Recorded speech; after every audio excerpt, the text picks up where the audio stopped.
పోనీ రామ్ చరణ్ గారి గురించి ఒకసారి దర్గాకెళ్ళొచ్చారు అనగానే ఇంతగనం పోస్టులు పెడుతున్న వాళ్ళందరూ సరే ఒక దర్గాకెళ్ళొచ్చిన దానికి ఇన్ని తిట్లు తిడతా ఉంటే మరి వాళ్ళ కుటుంబం తరఫున ఎన్నో ధార్మిక కార్యక్రమాలు చేస్తున్నారు. అలాగే ఎన్నో దేవాలయాలు కట్టించారు వాళ్ళు. ఫిల్మ్‌నగర్ దేవాలయంలో ఆంజనేయ స్వామి గుడి స్వయంగా చిరంజీవి గారి కుటుంబం కట్టించిందే. రామ్ చరణ్ గారు అక్కడికెళ్ళి స్వయంగా మనం దేవాలయాల్ని శుభ్రం చేయడం కూడా ఎన్నో సార్లు చూసాం సోషల్ మీడియాలో. మరి ఆయన భక్తి మీకు కనపట్లేదా? ఈ రోజున ఒక ముస్లిం సమాజం నుంచే చూసుకుందాం. సల్మాన్ ఖాన్ అనే వ్యక్తి ఎన్నోసార్లు లాల్బాగ్ వినాయకుడి దగ్గరకు వచ్చాడు, దీపావళి వేడుకలు సెలబ్రేట్ చేశాడు, తన చెల్లెలు అర్పితకి హిందూ సంప్రదాయం ప్రకారం వివాహం చేశాడు. కానీ ఏ ముస్లిం ఏ రోజు కూడా వచ్చేసి వి బాయ్కాట్ సల్మాన్ ఖాన్ మూవీస్ అని చెప్పేసి అనలేదు. ఎందుకంటే దే నో అతను ఎంతమందిని మెప్పించడం కోసం ఎన్ని వేషాలు వేసినా end of the day Salman is a Muslim.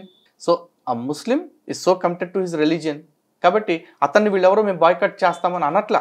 Even మొన్న కూడా షారూక్ ఫ్యామిలీ వాళ్ళ ఇంట్లో వినాయకుడిని పెట్టి పూజ చేశారు. కానీ ఏ ముస్లిం వాళ్ళని బాయ్కాట్ చేస్తామని అనలేదే. మనకే ఎందుకు ఇంత తుత్తర?